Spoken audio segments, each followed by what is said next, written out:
Para korban semuanya laki-laki yang berstatus yatim, yatim piatu, dan duafa.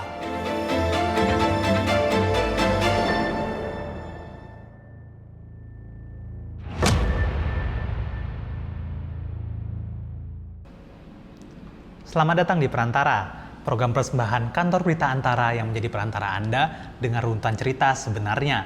Bersama saya, Muhammad Harel.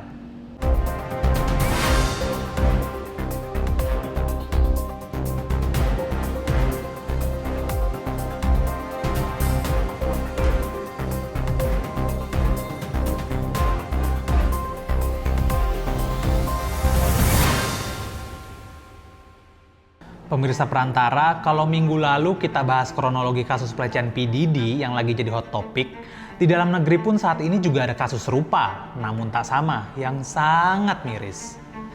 Kasus pelecehan seksual ini terjadi di Tangerang, Banten, di mana sebanyak 18 anak di Panti Asuhan Darussalam An-Nur mengalami kekerasan seksual oleh pengurus dan pemilik Panti Asuhan.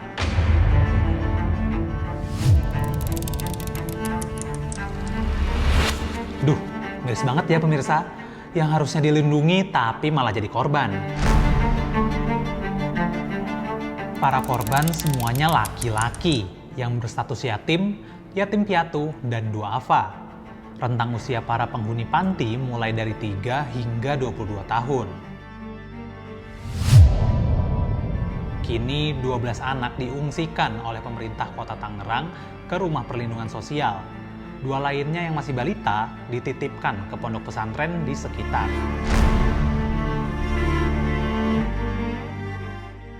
Menurut Kepala Humas Polres Metro Tangerang, Komisaris Aryono, saat ini polisi telah menetapkan 3 tersangka, yakni pemilik yayasan panti asuhan berinisial S, serta pengurus yayasan berinisial YB dan Y.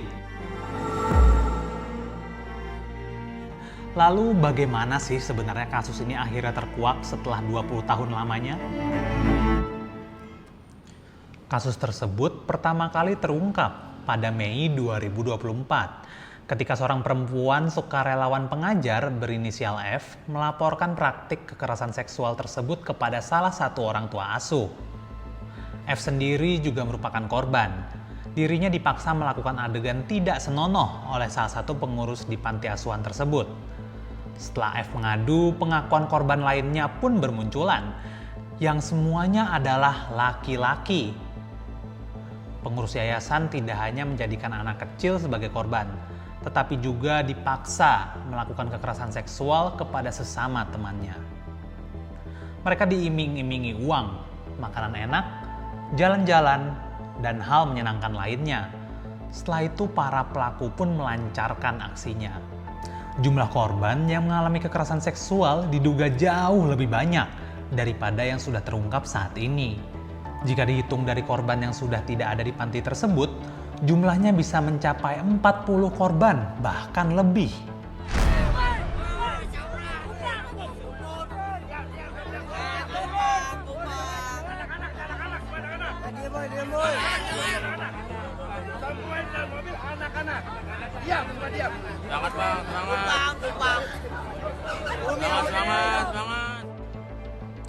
Setelah gak lama kasus ini tersebar, warga sekitar yang sudah lama menaruh curiga pun berbondong-bondong mendatangi panti asuhan tersebut pada 3 Oktober malam untuk menggerebek panti.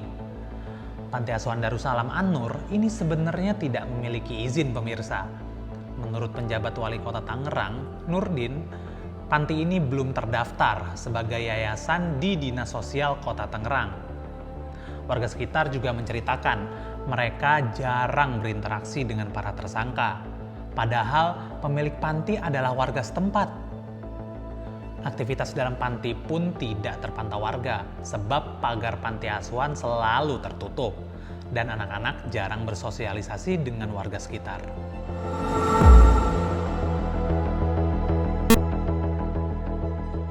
Hingga kini pihak kepolisian masih melakukan penyidikan kasus pelecehan seksual di panti asuhan tersebut dan telah menahan setidaknya 2 tersangka, yaitu pemilik yayasan dan pengurus yayasan. Namun 1 orang pengurus yayasan lainnya yang juga tersangka masih buron.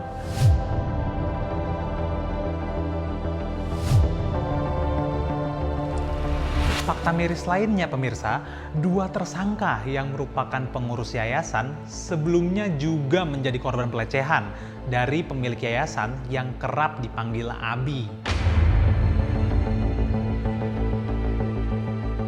Polda Metro Jaya pun menyebut tidak menemukan gejala klinis atau gangguan psikologi pada dua tersangka kekerasan seksual tersebut.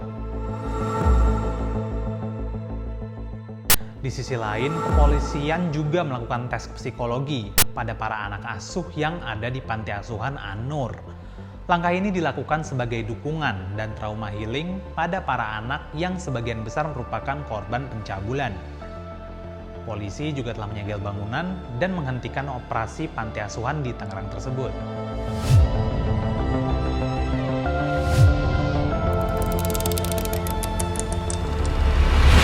Kasus ini menjadi perhatian pemerintah.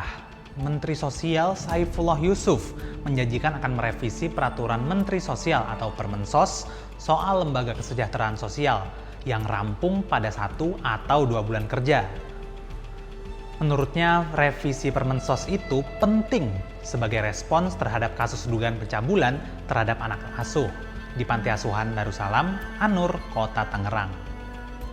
Gus Ipul juga meminta agar aparat penegak hukum dapat mempertimbangkan seluruh aset milik para pelaku pencabulan di panti asuhan tersebut agar disita.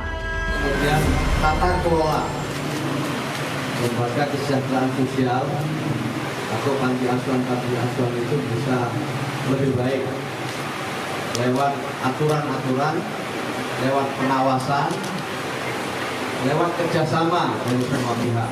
Pemirsa, itu dia perantara untuk episode kali ini. Anda bisa menyaksikan tayangan ini di saluran UC TV, kanal YouTube Antara TV Indonesia, dan antaranews.com. Terima kasih telah menyaksikan. Saya, Muhammad Harel, pamit undur diri. Sampai jumpa.